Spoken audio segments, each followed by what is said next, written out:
आज हम जो साइंस के शॉर्ट नोट्स हैं उसकी पहली क्लास है और पहली क्लास में मैं प्रकाश वाला टॉपिक बताऊंगा जिसके बिल्कुल शॉर्ट नोट्स हैं।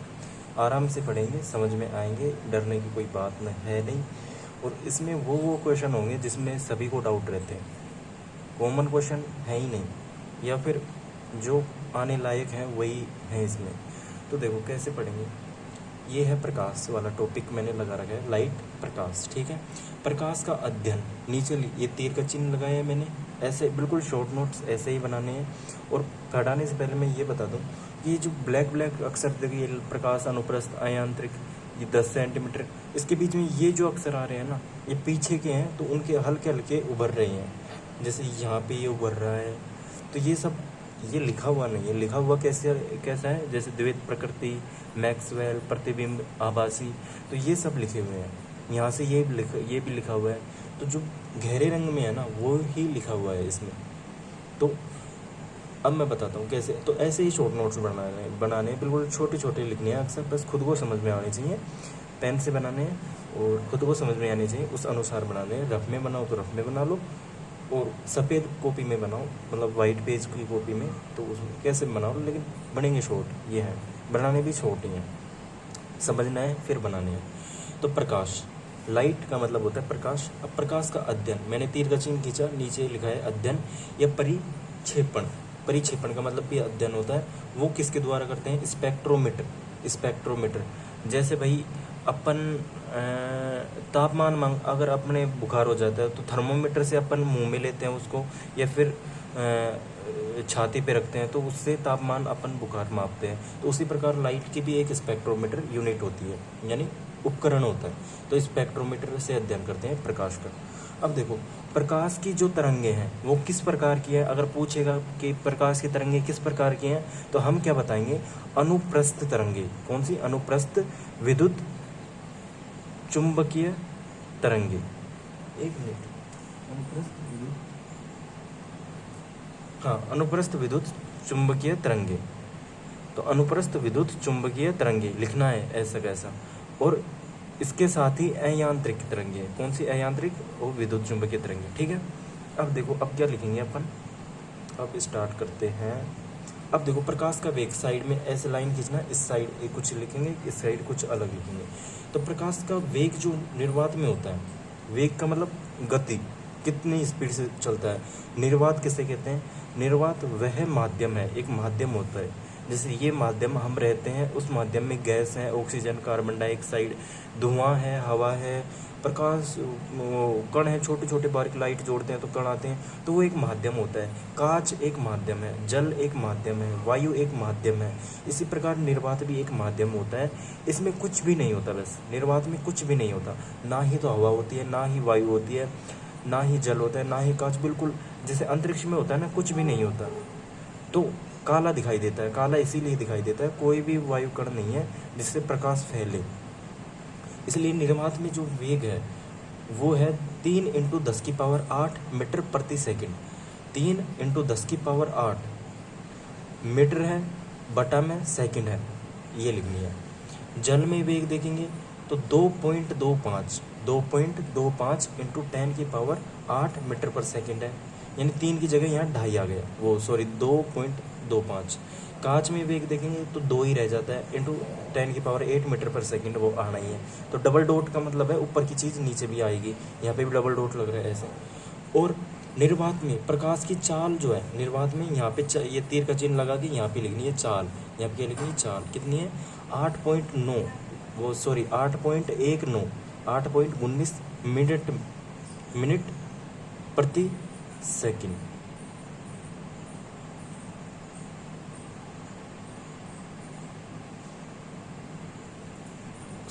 एक बार दोबारा देखो, निर्वात में चाल है, यानी निर्वात में चाल है 8.19 मिनट में आ जाता है, मतलब 500 सेकंड में चलती है। अब देखो ये चीज़ समझ में आ गई होगी। अब देखो, प्रकाश जो होता है उसकी तरंग दैर्घ्य कितनी होती है, 380 से लेके 780 के बीच में प्रकाश तरंग दैर्घ्य होती है, मतलब लगभग 400 से लेके 750 के बीच। नैनोमीटर, एन और एम, 780 nm लिख रखा है, मतलब नैनोमीटर, ब्रैकेट में नैनोमीटर हिंदी में भी लिख सकते हैं अगर नहीं समझ में आ रहा है तो। ये इतनी मैंने अंडरलाइन कर रखी है, ये तरंग दैर्घ्य है प्रकाश की नॉर्मल। और एंगस्ट्रॉम में देखें तो एंगस्ट्रॉम इसको बोलते हैं, जैसे ए लिखते हैं अपन और उसके ऊपर बिंदी, जैसे मैंने ये ए लिखा और इसके ऊपर बिंदी, ए लिखा और उसके ऊपर बिंदी, तो इसको एंगस्ट्रॉम बोलते हैं। ऊपर लिख लेना, जैसे ए लिखा उसके ऊपर बिंदी, ए लिखा मतलब उसके ऊपर बिंदी, तो इसका मतलब होता है 10 की पावर -10, 10 की पावर यानी 10 की घात -10 मीटर। तो ये इसकी वो होती है, मान होता है। तो प्रकाश का तरंग दैर्घ्य होता है 3900 एंगस्ट्रॉम से 7800 एंगस्ट्रॉम के बीच में होता है, ठीक है। फिर प्रकाश, अब देखो प्रकाश के परावर्तन और अपवर्तन अपन ने 10वीं में पढ़े, परावर्तन भी पढ़ा है अपवर्तन भी।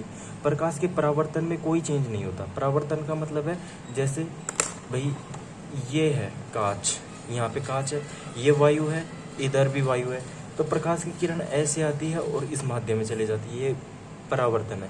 यानी माध्यम चेंज नहीं होता, यहाँ पे वायु है तो प्रकाश की किरण वायु में इधर आई, कांच से टकराने के बाद इधर चली गई, ठीक है। तो ये तो हो गया वो परावर्तन। तो पेन हाँ, तो परावर्तन में कुछ भी चेंज नहीं होता, वेग भी चेंज नहीं होता, तरंग दैर्घ्य भी नहीं होती, आवृत्ति कुछ भी चेंज नहीं होता। लेकिन अपवर्तन में क्या होता है, अपवर्तन में होता है जैसे कि मैं बताऊं कि ये कांच है, ये कांच है ही, लेकिन ये बाल कलर करने की ब्रश है, इन कांच मानो इसको। तो कांच से मैं यहाँ से किरण दे रहा हूँ, मतलब टॉर्च जोड़ रहा हूँ और ये किरण आ रही है यहाँ से, तो ये किरण यहाँ से गुजरने के बाद ये हल्की सी तिरछी मुड़ी हुई ऐसे जाएगी, यहाँ से ऐसे जाएगी, तो इसका प्रकाश और कुछ चेंज होगा, इसमें चाल चेंज होगी, तरंग दैर्घ्य चेंज होगी। तो मैं बताना चाह रहा हूँ कि इसमें क्या हो रहा है कि जैसे ये कांच है तो इसमें माध्यम चेंज होता है, तो वायु है यहाँ पे, ये कांच है, तो वायु से जब किरण कांच में जाती है तो हल्की सी घूमती है। आप अपवर्तन में देखोगे तो ऐसे जा रही है, तो ये पहले ऐसे घूमेगी और फिर कांच से किरण वायु में आएगी तो फिर ऐसे घूमेगी। तो ये क्या हो रहा है, माध्यम चेंज होता है, तो इसमें चेंजेस आते हैं। तो अपवर्तन में माध्यम चेंज होता है, लिखना है अपवर्तन के आगे माध्यम चेंज, और उसके कारण तरंग दैर्घ्य चाल परिवर्तित होती है, तरंग दैर्घ्य चाल चेंज होती हैं, मैंने लिख रखा है ये। और आवर्ती नो चेंज, मतलब आवर्ती परिवर्तित नहीं होती, अपरिवर्तित रहती है आवर्ती। ऐसे आवर्ती, ऐसे अपवर्तन, ऐसे अपरिवर्तित, ये भी याद रख लेना। कैसे अपवर्तन में ए आ रहा है, आवर्ती में भी ए, और अपरिवर्तन यानी चेंज नहीं होती तो उसमें भी ए है। तो यहाँ तक हो गया अपना। अब प्रकाश की प्रकृति बताते हैं कि द्वैत प्रकृति है, किरण और कण के माध्यम से भी जाता है। तो द्वैत प्रकृति कौन बताता है, डी ब्रोगली वैज्ञानिक है, डी ब्रोगली बताता है। द्वैत प्रकृति का मतलब है प्रकाश कण और किरण दोनों के माध्यम से आगे बढ़ता है, तो डी ब्रोगली बताता है। मैक्सवेल क्या बताता है, प्रकाश विद्युत चुंबकीय तरंग के रूप में जाता है। कौन बताता है, मैक्सवेल, स्टार लगाना है। मैक्सवेल क्या बताता है, विद्युत चुंबकीय तरंग। आपको तो फुल नेम ही लिखना है, मेरे को तो पता है वी चू और तय का मतलब क्या है, विद्युत चुंबकीय तरंग है, ये इसने बताया। फोटोन शब्द किसने दिया, आइंस्टीन ने। फोटोन आइंस्टीन ने बताया कि बोल छोटी बोल के अनुसार ये प्रकाश ऊर्जा होती है इस फोटोन। जैसे ये गोल है, एक ये गोल है, तो ऐसे ऐसे कण बहुत सारे होते हैं, उसके माध्यम से, कणों के माध्यम से आता है, और उन कणों को इसने आइंस्टीन ने फोटोन नाम दिया। तो ये चीज़ है, फोटोन किसने दिया, आइंस्टीन ने। अब देखो समतल दर्पण। समतल दर्पण का मतलब क्या होता है, पहले मैं बता रहा हूँ। समतल दर्पण होता है अपने कांच का मतलब जो अपन नहा के चेहरा देखते हैं वो वाला कांच होता है, जिसके पीछे एक लेप लगा होता है, शायद जिंक और चांदी का लगा, सिल्वर का लगा होता है लेप, तो उसमें अपन चेहरा देख सकते हैं। और हाँ, ये मैंने दे ही रखा है ना, समतल दर्पण में Ag या Hg, Ag का मतलब होता है चांदी और Hg का मतलब होता है पारा, तो चांदी या पारे का लेप होता है। पूछता है समतल दर्पण में पीछे की ओर किसका लेप, तो Ag या Hg का लेप होता है। फिर समतल दर्पण से प्रतिबिंब का मतलब होता है छवि, मतलब एक तो होता है बिंब, यानी आपका चेहरा है बिंब, और अगर आप अपना चेहरा कांच में देखते हो तो जो कांच में दिखाई देता है वो होता है प्रतिबिंब। तो प्रतिबिंब का मतलब होता है अपनी छाया देख रहे हो, मतलब कांच में जो देखते हो वो कैसा होता है। तो पूछते हैं समतल दर्पण में कि प्रतिबिंब कैसा बनता है, तो आभासी बनता है, बराबर बनता है, चेहरे के बराबर बनता है, और पार्श्विक रूप से उल्टा, या फिर इसको बोलते हैं अनावर्तित। इसका मतलब क्या है, पहले तो आभासी देखते हैं। आभासी होता क्या है?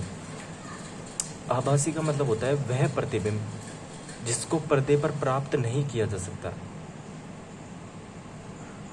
परिभाषा तो यही है इसकी कि पर्दे पर प्राप्त नहीं किया जा सकता उसे आभासी बोलते हैं, और जिस प्रतिबिंब को पर्दे पर प्राप्त किया जा सकता है उसे वास्तविक प्रतिबिंब बोलते हैं। दो ही प्रकार के होते हैं, वास्तविक और आभासी। तो आभासी मतलब रियल चेहरा तो अपने चेहरे पे है, और आभासी का मतलब हो गया कि एक नकली चेहरा जो सामने दिखाई दे रहा है, लेकिन वैसा का वैसा है, बराबर है। बराबर है मतलब बड़ा नहीं है, तो अनावर्तित है। आवर्धित का मतलब होता है बड़ा होना, तो अनावर्तित यानी बड़ा नहीं है, सेम टू सेम है, बराबर है। पार्श्व रूप से उल्टा, पार्श्व रूप से उल्टा का मतलब होता है अपना लेफ्ट हैंड उसके दाएं हाथ, मतलब बायां हाथ उसका दायां हाथ होता है, और अपना दायां हाथ उसका बायां होता है। क्योंकि एक बार आप देखो, आप सामने देख रहे हो, आप इधर देख रहे हो, तो अपना ये हाथ सीधा है, मेरे ये हाथ सीधा है, और जब मैं सामने देख रहा हूँ तो मेरी फोटो इधर बन रही है, तो जब मैं इधर जाऊँगा तो ये पेन इस साइड ही रहेगा, तो ये साइड है। अब मैं इधर आता हूँ तो ये हैंड तो सीधा ये है, अब बायां हो गया, लेकिन एक्चुअल में मेरा सीधा हाथ यहाँ पे, तो बायां दायां हो जाता है और दायां बायां हो जाता है। तो ये पार्श्विक रूप से उल्टा इसे बोलते हैं। तो ये भी पूछता है। अब देखो, अब समतल दर्पण में फोकस दूरी का भी, हाँ तीनों दर्पण जितने भी लेंस वगैरह आएंगे इसमें फोकस दूरी का बहुत ध्यान रखना पड़ेगा। तो फोकस दूरी क्या होती है? अनंत होती है, मतलब इसकी फोकस दूरी अनंत होती है, तो क्षमता हो जाएगी शून्य। अब मैं अनंत क्यों बता रहा हूँ, फिर शून्य क्यों बता रहा हूँ, तो इसका एक सूत्र होता है, कैसे बताऊँ मैं।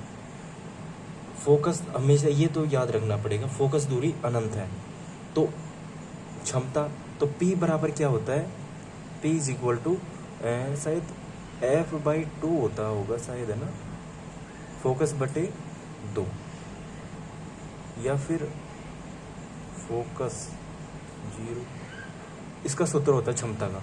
तो वो निकालते हैं, अनंत रखेंगे, फोकस दूरी रखनी होती है, तो अनंत रखते हैं तो शून्य आता है क्षमता, वो आगे देखेंगे, फिलहाल इतना याद रखना, फिर बाद में देखेंगे। तो दो दर्पण जब थीटा कोण या थीटा कोण है, डिग्री के कोण, दो दर्पण होते हैं, जैसे ऐसे हैं दो दर्पण। अब ये तो हो गए 90 डिग्री पे, बिल्कुल यहाँ से 90 डिग्री बने, ये 120 डिग्री, ये 30 डिग्री। तो ऐसे दो दर्पण जब थीटा कोण पर झुके होते हैं तो प्रतिबिंबों की संख्या होती है 360 डिग्री बता थीटा में जो कोण है -1 करना है, तो इससे अपन निकालते हैं। जब अब जैसे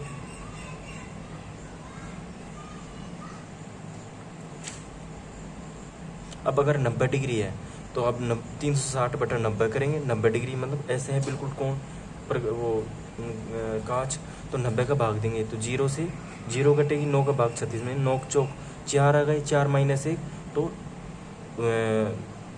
लंबवत, पहली बात तो ये लंबवत होंगे, 90 डिग्री का कोण है तो लंबवत एक यहाँ पे, एक इधर है, एक इधर है, तो लंबवत 3 प्रतिबिंब बनेंगे। और जब 0 होगा तो 0 का भाग किसी भी संख्या में देते हैं तो हमेशा ध्यान रखना अनंत आता है।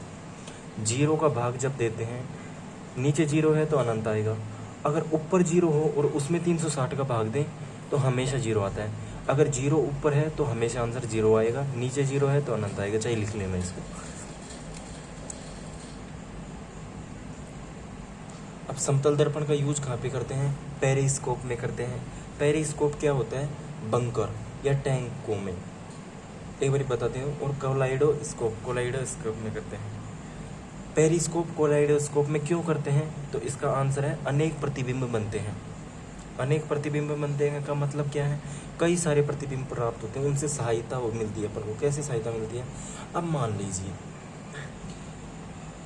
मैं यहाँ हूँ, जैसे मैं यहाँ, मेरी आँख यहाँ पे, मैं यहाँ की वस्तु कैसे देखूँ? जबकि कुछ मेरी आँख बिल्कुल सीधी देख रही है और मैं यहाँ की वस्तु देखना चाहता हूँ, तो कैसे देखेंगे? अब मैंने दिखा रखा है, ये आँख है, ये मेरी आँख है, और मैं ए को देखना चाहता हूँ, तो कैसे देखूँगा? तो यहाँ पे मैं नलकी लगाऊंगा, ये ऐसे नलकी बनाऊंगा, बना दी नलकी। यहाँ से मैं कांच रखूँगा 45 डिग्री के कोण पर, ठीक है। तो इसमें ये ए दिखेगा। फिर मैं यहाँ पे भी एक कांच रखूँगा, तो यहाँ की जो चीज़ है वो यहाँ पे भी दिखेगी, यहाँ की चीज़ यहाँ पे दिखेगी, और यहाँ की चीज़ यहाँ पे दिखेगी, यहाँ की चीज़ यहाँ पे। तो मतलब क्या है, ये ए है, ये इसमें दिखेगा, और यहाँ पे जो ए बनेगा वो यहाँ पे दिखेगा, और ये ए है वो कांच आँख से दिख ही जाएगा। तो इसे बोलते हैं पेरिस्कोप। और पेरिस्कोप का मतलब होता है बंकर या टैंको मतलब ये होता है कि जब हम समुद्र में होते हैं तो अंदर की तरफ पनडुब्बी होती है जो समुद्र के अंदर चली जाती है, तो उससे हम ऊपर नलकी निकाल के देखते हैं, ऐसे घुमा के ऐसे, ये नलकी है तो ऐसे देखते हैं भाई कोई और सैनिक वगैरह का टैंकर का मतलब होता है जो उसे बोलते हैं ना, बम छोड़ता है आगे बहुत तगड़ा, तो वो होता है, तो उसमें यूज करते हैं। अब देखना एक चीज़ और है, आवर्धन क्षमता।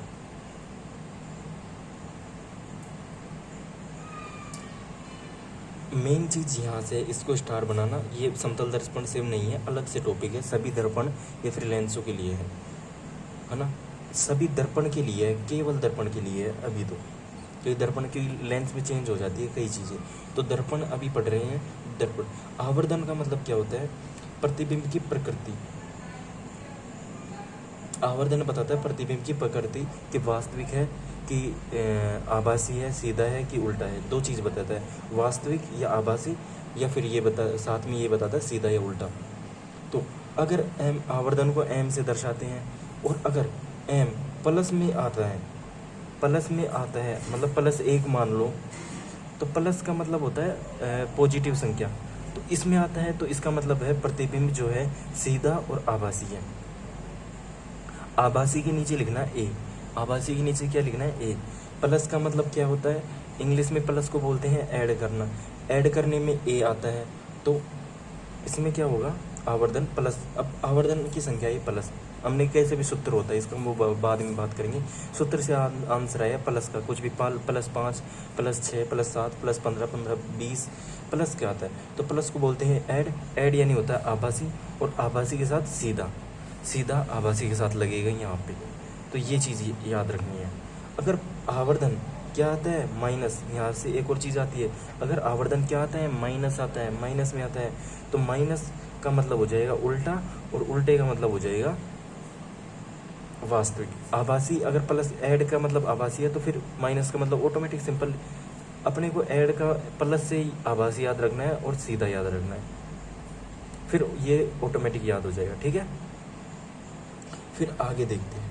अब देखो एक चीज़ और है, एक चीज़ एम का मतलब प्लस, प्रतिबिंब क्या आभासी सीधा, और माइनस उल्टा वास्तविक। अब एम अगर 1 से छोटा है, मतलब एम का मान यहाँ पे 1 से छोटा यानी 0.5 आता है, 1 से छोटा है, तो एम का मान छोटा है तो प्रतिबिंब बड़ा होगा। क्या बोल रहा हूँ मैं, एम का मान अगर छोटा है, पॉइंटों में आता है, तो प्रतिबिंब बड़ा होगा। एम का मान 1 के बराबर आता है, यानी यहाँ पे जो मान आएगा 1 आ रहा है, तो मतलब है प्रतिबिंब बिंब के बराबर है, बिंब के बराबर यानी वस्तु के बराबर प्रतिबिंब है। एम अगर 1 से बड़ा है, सॉरी अरे यार मैंने उल्टा बोल दिया, देखो फिर वही बात यार, बेवकूफ़ है क्या मैं। देखो चिन्ह का मतलब समझो पहले, मैं ही चुगल रहा हूँ। एक है जिस तरफ भी ये चिन्ह होता है, जिस तरफ भी मुख होता है वो बड़ा होता है, यानी एम बड़ा है, यानी पॉइंट में नहीं है, ये 1 से ज़्यादा है, यानी 2 है 5 है 10 है 20 है। अगर एम बड़ा है तो प्रतिबिंब बड़ा होगा, सिंपल सी बात, पूरी बात बोलो। एम बड़ा है तो प्रतिबिंब 1 से बड़ा है तो प्रतिबिंब भी बड़ा होगा। 20 है यहाँ पे, यानी 1 से बड़ा है 20 तो प्रतिबिंब बड़ा है, क्योंकि ये बड़ा दिखा रहा है तो बड़ा होगा प्रतिबिंब, यहाँ लिख लेना प्रतिबिंब बड़ा होगा। एम यानी 1 है और यहाँ पे भी 1 है, मतलब एम की मान 1 आ रहा है तो वो समान होगा। अभी प्लस माइनस कुछ भी नहीं है, मैं मान की बात कर रहा हूँ केवल, अभी चिन्ह की बात हो गई। अब मान अगर 1 ही आ रहा है तो प्रतिबिंब बिंब के समान है। अगर एम, अब बड़ा कौन है इसमें से, एम बड़ा है कि 1 है, तो आप बोलोगे ये चिन्ह जो है जिसकी तरफ है वो बड़ा है, मतलब 1 बड़ा है, तो एम का मान पॉइंटों में आएगा तभी होगा छोटा, या फिर पॉइंटों में आएगा तभी होगा छोटा। तो एम का मान पॉइंटों में है तो छोटा, मतलब प्रतिबिंब छोटा होगा बिंब से, तो एक चीज़ ये है। अब जैसे एग्जाम्पल के लिए एक दर्पण में m का मान आ रहा है माइनस का आ रहा है 1.5 आ रहा है, तो प्रकृति बताइए। तो पहली बात तो माइनस आ रहा है, तो माइनस से मैंने बोला उल्टा और वास्तविक होगा, तो माइनस से मैंने लिख दिया उल्टा और वास्तविक होगा। अब ये बोल रहा है कि साइज भी बताओ, प्रकृति बताती साइज भी बताओ, तो मैं देखूंगा m का मान जो है 1 से बड़ा है, छोटा है या बराबर है। m के बराबर नहीं है, अगर बराबर होता है तो प्रतिबिंब समान होता है, बड़ा छोटा कुछ भी नहीं होता। m का मान है 1 से बड़ा, यानी m का मान 1 से बड़ा है, 1.5 यानी 1 से बड़ा है, तो बड़ा है तो प्रतिबिंब वस्तु से बड़ा हो जाएगा। ठीक है, एग्जाम्पल के लिए ये ले लिया, इससे समझ में आ गया होगा आपको।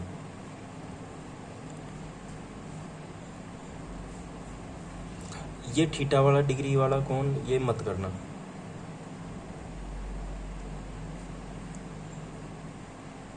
अभी ये समझ में नहीं आएगा और लिख लेना चाहिए इसे। मतलब प्रतिबिंब को जब दो समतल दर्पण होते हैं, दो ऐसे दर्पण हैं, तो उनके बीच में थीटा कोण होता है, ये दर्पण है ये दर्पण है, इसके बीच में थीटा कोण है, तो प्रतिबिंबों की संख्या देखते हैं तो लिख देना, मैं समझा दे रहा हूँ नॉर्मली, तो लिख लेना इसको। तो प्रतिबिंबों की संख्या n बराबर हो जाएगी 360 डिग्री बटा थीटा माइनस 1। अब देखो, यदि अब इसमें भी कंडीशन लगती है कुछ, अगर थीटा बटा 360 यानी इसका मान, केवल इसका मान घटा नहीं रहे अभी, इसका मान अगर सम संख्या में आता है तो एक घटाना है, ये वाला एक घटाना है। अगर विषम संख्या है तो एक को नहीं घटाना। मेन बात यही है, यही कन्फ्यूजन करता है, और कुछ भी नॉर्मल है। अगर इसका मान केवल 2 आ रहा है तो एक घटेगा, अगर 5 आ रहा है तो एक नहीं घटेगा, 5 का 5 प्रतिबिंब हो जाएंगे। अब देखो, अब बोल रहे दो समतल दर्पण समांतर हैं तो कोण क्या होगा, पहले तो कोण देखेंगे। अगर दो समांतर है का मतलब ऐसे है, तो इनके बीच कुछ भी डिग्री का कोण नहीं है, 0 डिग्री है। अगर ये ऐसा होता है, मान लो ये ऐसा होता है, तो 90 डिग्री का कोण बन रहा है। यहाँ पे जो कोण बन रहा है वो 90 डिग्री का। अब यहाँ पे बिल्कुल ऐसे होके ऐसे 0 हो गया ये, तो थीटा का मान क्या है 360 बटा थीटा यानी 0। और 0 मैंने बोला था 0 जब नीचे आए तो अनंत आएगा, फिर चाहे कुछ भी घटाओ अनंत आएगा, तो प्रतिबिंबों की संख्या अनंत। अगर ऊपर 0 होता है और भाग लगता, कोई भी 5 का भाग देते, 10 का, चाहे 100, 1000 कितने का ही भाग देते, अगर ऊपर 0 है तो हमेशा आंसर 0 आता है, ये ध्यान रखना। ये मैथ में भी काम आएगा, यहाँ पे भी काम आएगा बहुत ज़्यादा। तो अगर विषम संख्या है तो एक नहीं घटाना, वही आंसर होता है। तो ये लिख लेना एक बार। फिर दर्पण में स्टार लगाना है, यहाँ पे दर्पण है इसलिए दर्पण का आवर्धन पढ़ रहे हैं अभी हम। तो दर्पण का आवर्धन पढ़ते हैं तो 2 सूत्र होते हैं, प्रतिबिंब की ऊंचाई बटे बिंब की ऊंचाई। तो प्रतिबिंब की ऊंचाई h हाइट डैश, प्रतिबिंब की ऊंचाई बटे बिंब की ऊंचाई, यानी बिंब की ऊंचाई से कितनी ज़्यादा है प्रतिबिंब की ऊंचाई, तो उसे आवर्धन बोलते हैं। आवर्धन यानी कितना बड़ा है कितना छोटा है उसको मापते हैं। तो माइनस में आता है तो वास्तविक उल्टा है, प्लस यानी ऐड करना, ऐड यानी ए यानी आभासी सीधा। ठीक है, एक सूत्र ये होता है, ये तो हाइट से हो गया। अगर प्रतिबिंब दूरी और बिंब दूरी दे रखी हो तो प्रतिबिंब की दूरी बटे बिंब की दूरी, प्रतिबिंब की दूरी बोलते हैं v बटे u। हमेशा ध्यान रखना, अगर इस सूत्र से निकाल रहे हैं तो माइनस लगता है, इस सूत्र के आगे माइनस लगेगा, मतलब प्रतिबिंब की दूरी माइनस में है।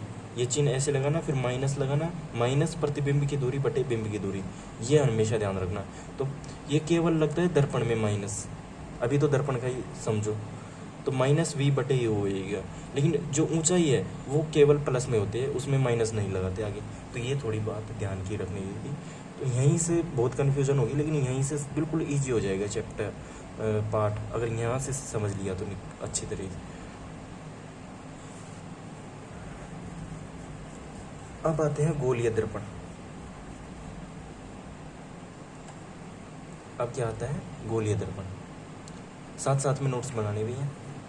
अब गोलीय दर्पण को समझते हैं अपन। गोलीय दर्पण होते क्या हैं, कितने प्रकार के होते हैं। गोलीय दर्पण होते हैं जैसे अपने कांच है, एक ये कांच होता है, एक मोटरसाइकिल का कांच है, वो भी गोलीय दर्पण है।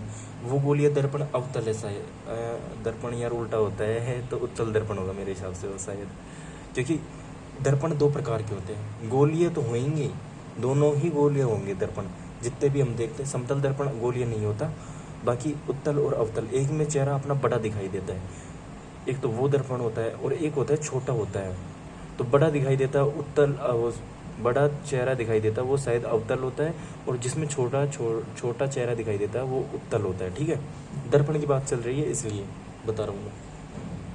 तो गोलीय दर्पण क्या होता है? पारा एवं जिंक यानी ZnO, जिंक ऑक्साइड, पारा एवं जिंक ऑक्साइड का लेप दूसरी सहवन दर्पण। एक मिनट, मेरे को कॉपी में से देखने था क्या लिख रखा है इसमें। एक मिनट कहाँ पे गया?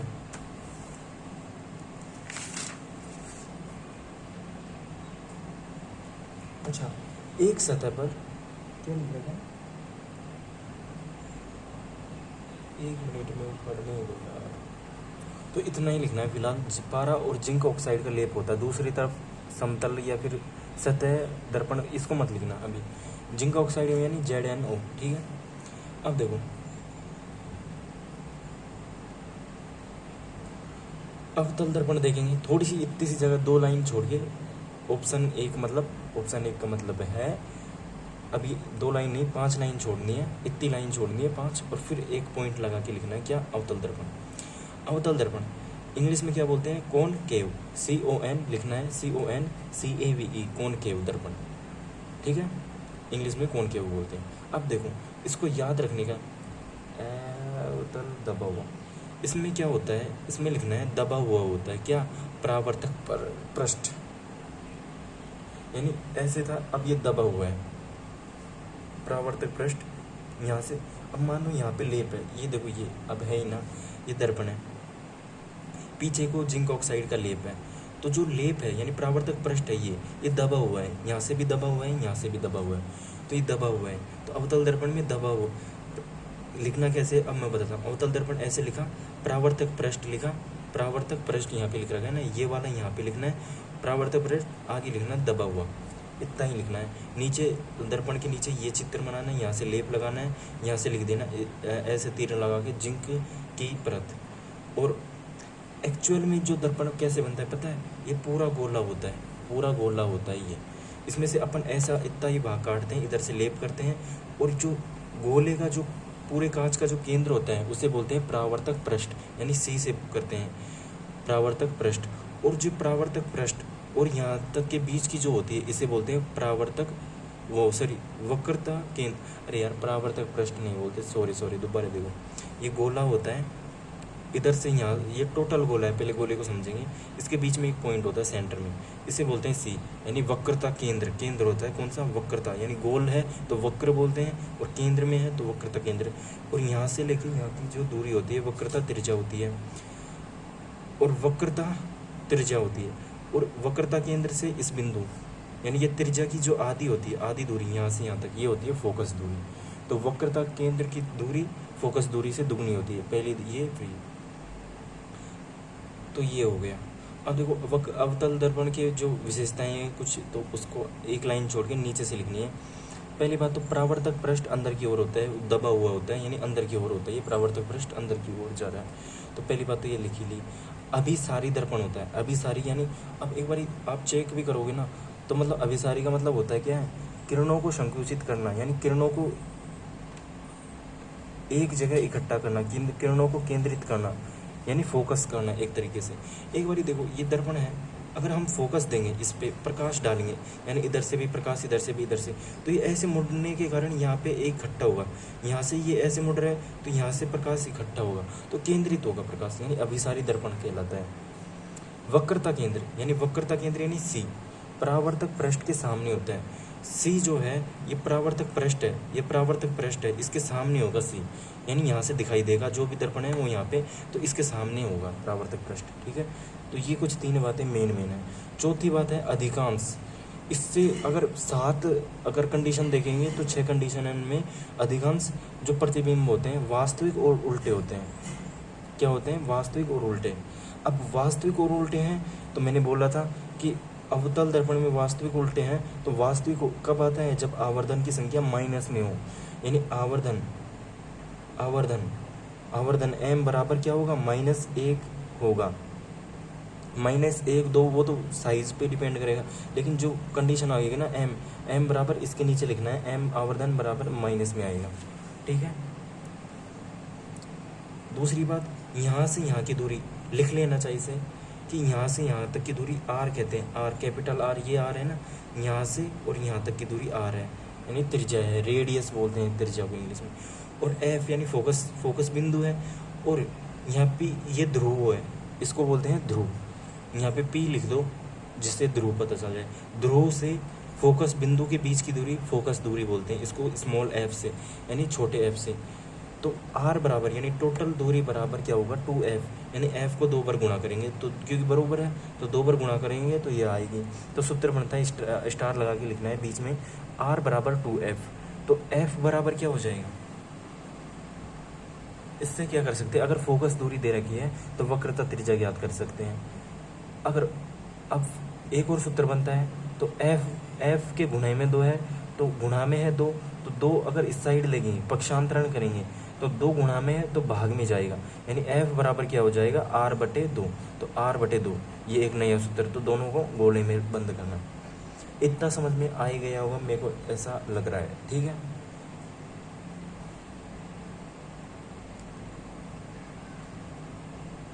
अब देखो ये यहाँ से लेके यहाँ तक m और n। अब मैं इसकी यहाँ इस लाइन के नीचे की बात कर रहा हूँ। ये है क्या, ये है दर्पण, यहाँ से लेप लग रहा है क्या, AgNO3 का, सिल्वर नाइट्रेट का लेप लगा होता है। AgNO3 लेप अगर पूछता है किसका लगा है, स्पेशल पूछे तो AgNO3 यानी सिल्वर नाइट्रेट, या फिर पारा का भी लगा सकते हैं, अब्रक का भी लगा सकते हैं, ठीक है। यहाँ पे बिंदु है, ये P है, ये D नहीं है, P है, इसको बोलते हैं ध्रुव। यहाँ F बिंदु है, इसे बोलते हैं फोकस बिंदु, और यहाँ पे है C, वक्रता केंद्र बोलते हैं। यहाँ की दूरी और यहाँ की दूरी बराबर होती है, इसे बोलते हैं फोकस दूरी। तो फोकस दूरी वक्रता त्रिज्या की दुगनी होती है, फोकस दूरी की दुगनी होती है वक्रता त्रिज्या। तो ये चीज हो गई। दूसरी बात मैं क्या बता रहा था,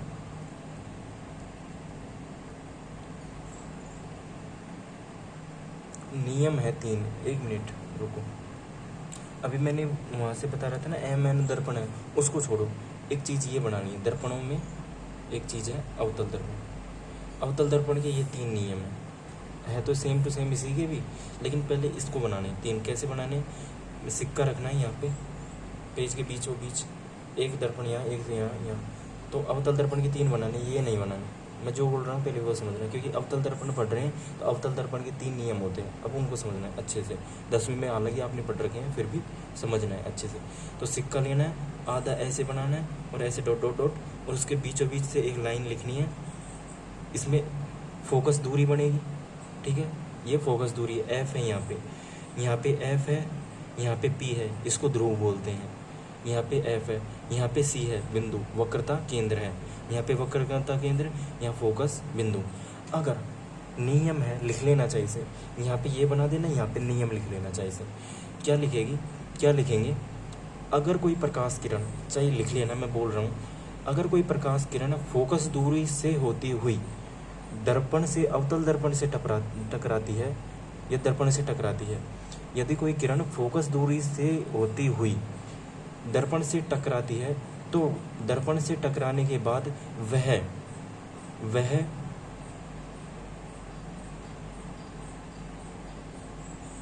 एक मिनट, वह इसके समांतर जाएगी, यानी दर्पण फोकस दूरी से टकराती है।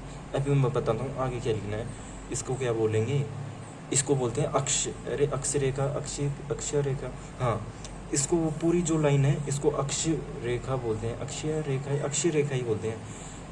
ध्रुव अक्षीय रेखा लिख देना, अक्षीय रेखा के समांतर गुजरेगी, अक्षीय रेखा के समांतर गुजरेगी, या ध्रुव और वक्रता, ध्रुव, या फिर दूसरी लाइन ये भी लिख लेना, या ध्रुव और वक्रता केंद्र को मिलाने वाली रेखा के समांतर गुजरेगी। ये लिख लेनी है, पीछे करके वापस लिख लेनी है। मैं क्या बोल रहा हूँ, अगर कोई प्रकाश किरण आती है और फोकस दूरी से होते हुए यानी इस पॉइंट से गुजर के आती है और दर्पण से टकराती है तो अक्षीय रेखा ये बोलते हैं, अक्षीय रेखा ए और 6 से क्षत्रीय रेखा, तो इसे बोलते हैं अक्षीय रेखा। तो इसके समांतर गुजरती है, समांतर यानी बरोबर, सीधे सीधे, कभी भी मिल नहीं सकती। अक्ष समांतर का मतलब होता है उनके बीच का जो गैप है वो हमेशा इतना ही बना रहेगा, छोटा बड़ा नहीं होता। इसके समांतर गुजरती है। दूसरी लाइन मैंने ये बोली, या फिर इसको ऐसे बोल सकते हैं, इसके फोकस दूरी से होती हुई आई, दर्पण से टकराई, तो वह कहाँ से गुजरेगी अब मैं बताता हूँ। ध्रुव और वक्रता केंद्र को मिलाने वाली जो रेखा है इसके समांतर गुजरेगी ये रेखा। तो ये चीज़ ये है, पहला नियम ये हो गया। अब आते हैं दूसरे नियम पर। अब दूसरा नियम क्या है, अवतल दर्पण का दूसरा नियम ये, वही सिक्का लेना है, ऐसे ऐसे बनाना है, ये ध्रुव है, ये फोकस दूरी है, ये वक्रता केंद्र है, लिख लेना सही से अलग से बना के, और ये अक्ष रेखा है। अब देखो इसमें लिखनी है, यहाँ से दूसरा नियम लिख ही लेना है क्योंकि मैं पता है तुम भूल जाओगे।